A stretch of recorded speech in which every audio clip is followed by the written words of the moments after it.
Today we are looking at another handheld gaming PC. This one is actually a 3-in-1, kind of a cool form factor design.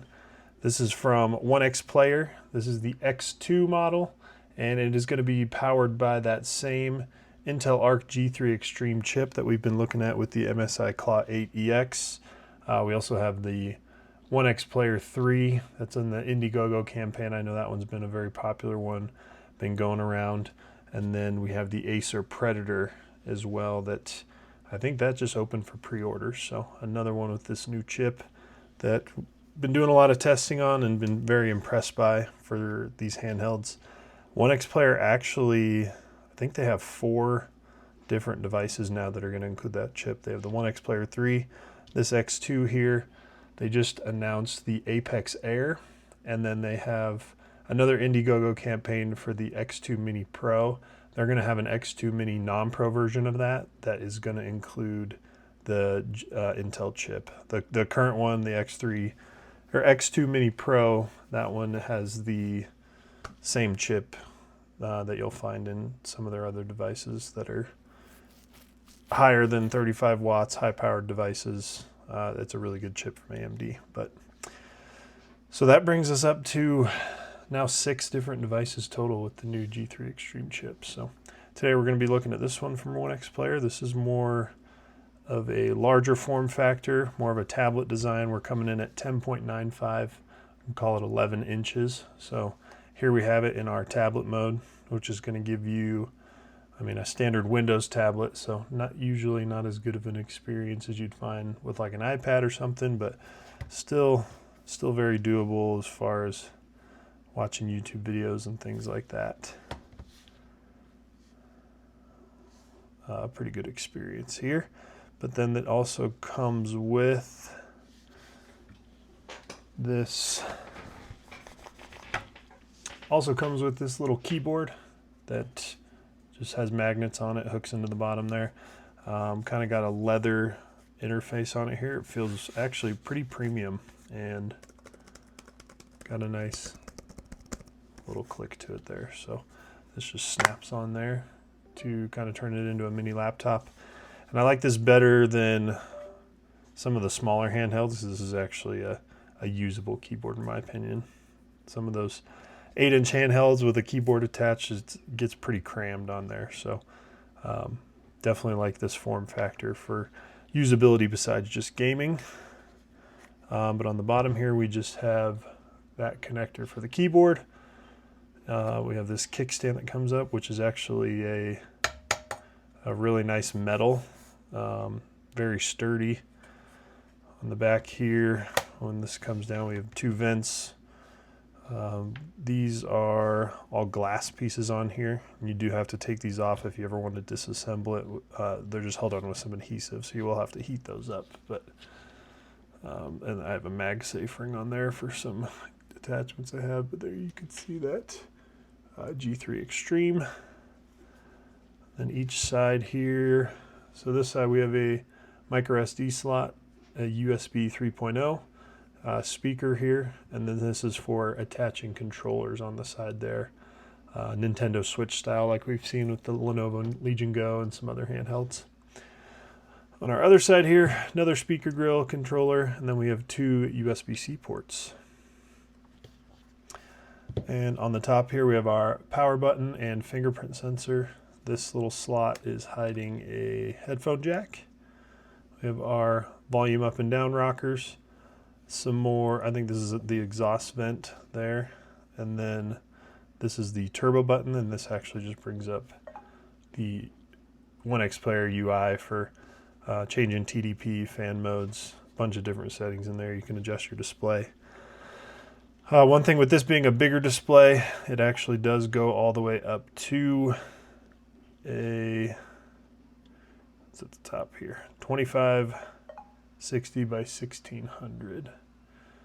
So compared to like the MSI Claw, OneXPlayer 3, those max out at a 1200p display. This one goes all the way up to 1600. So some loss in performance, but a better PPI with it being a bigger screen. The included controllers here are just these little guys. Not a huge fan of the ergonomics of these. The MSI claw feels really good in the hand for me. Holding that really fills everything out, but this little guy just kind of, I naturally want 2 fingers to tuck under it here, and then I feel like I'm just gripping this tiny little piece down here, especially to use the joystick. The joystick feels like it sits really low. So let's get this attached.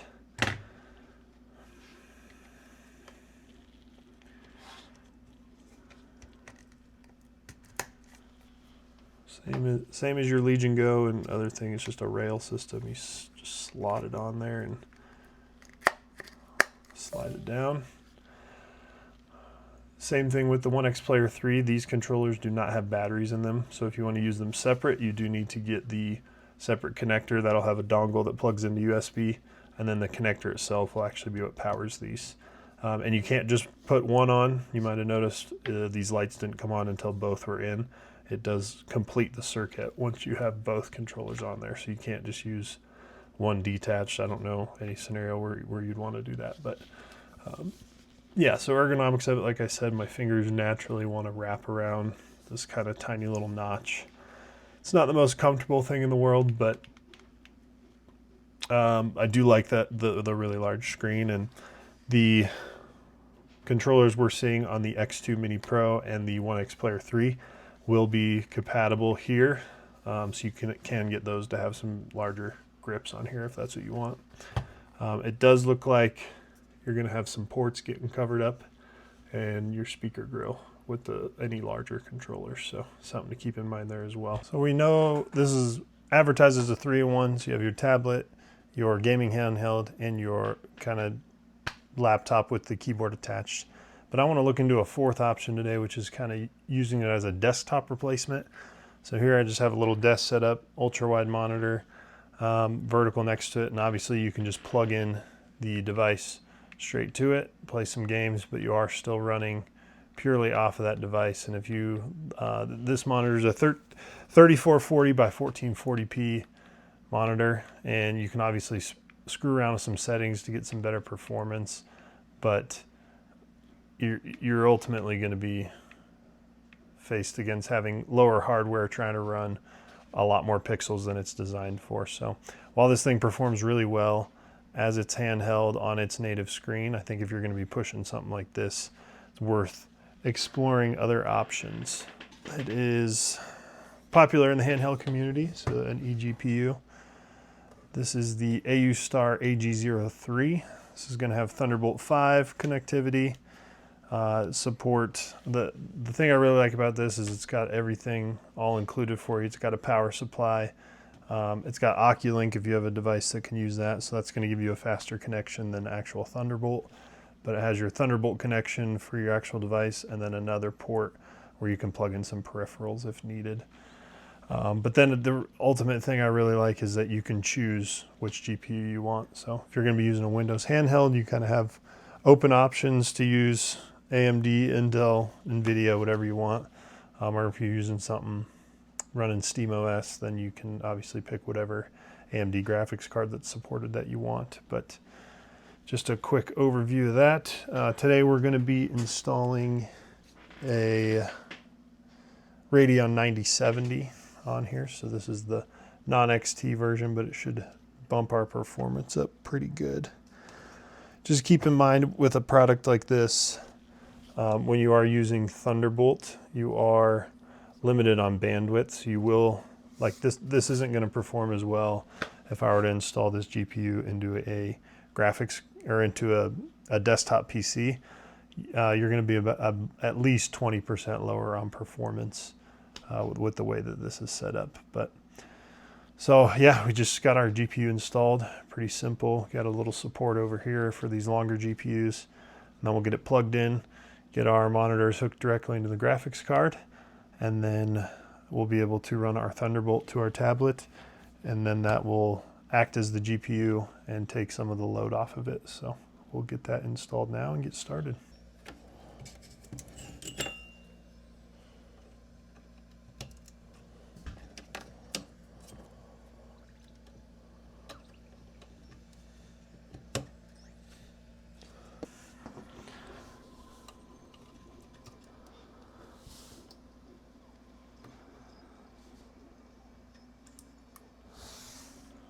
Just want to quickly show you here, whichever device you're using probably will not have the correct drivers for your graphics card. So I plugged it in here, nothing happened. So I had to go to the AMD website and they have like their auto detect install. So got the driver for this GPU installed. Everything popped up and then it needed a restart. And we were good to get rolling. So pretty easy process, but just keep this in mind.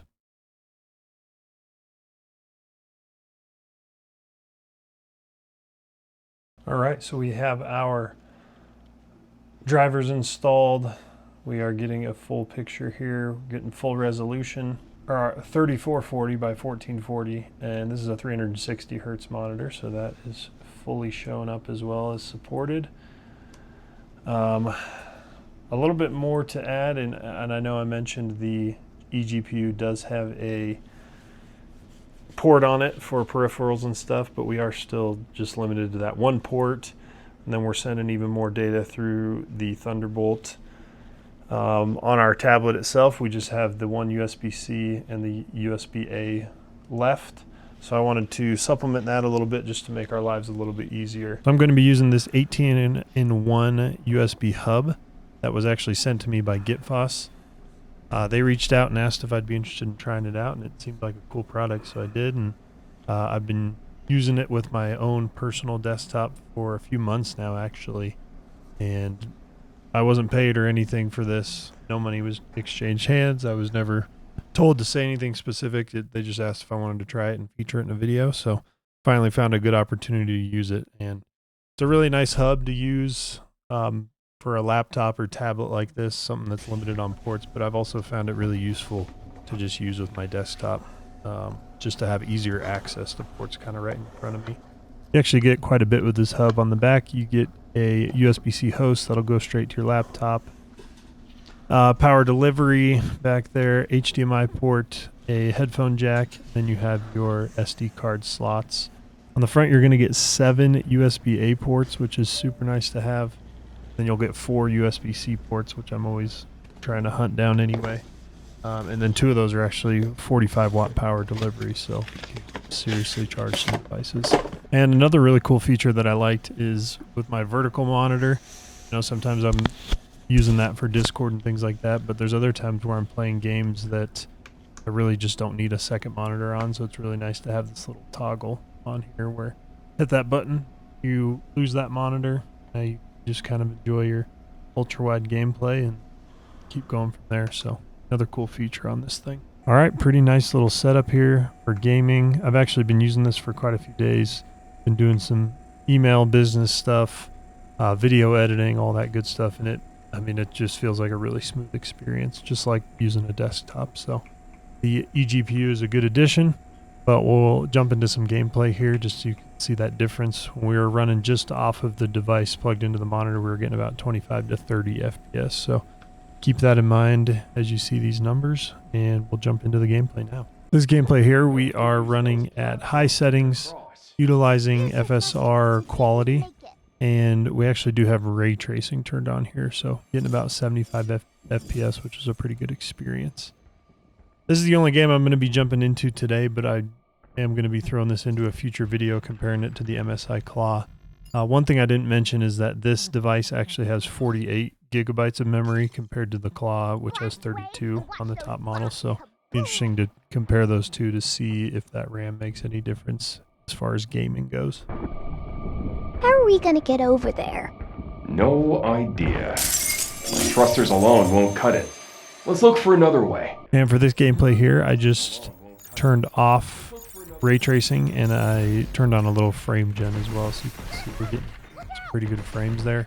The frame gen felt really good. It's not typically something I use, but it felt pretty smooth in this gameplay, and it was a very enjoyable experience. So pretty cool to be able to run this off of a little handheld with the help of a eGPU system. The ability to kind of customize what kind of graphics you want to use and what GPU you want to utilize. So I think that's going to wrap it up for this video. I'll let this gameplay kind of finish out here, but appreciate you watching if you made it this far. We'd really appreciate a like and a sub. You can do that for us, no cost to you. Help support this work. And if you have any questions about all these new handhelds coming out. I know there's a lot of them out there, so feel free to leave a comment down below. We're going to be doing some more testing on more handhelds coming in, so just let us know, and we'll see you in the next one.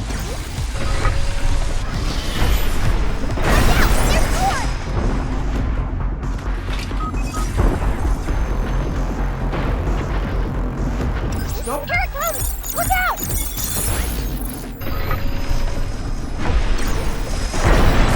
Is that it?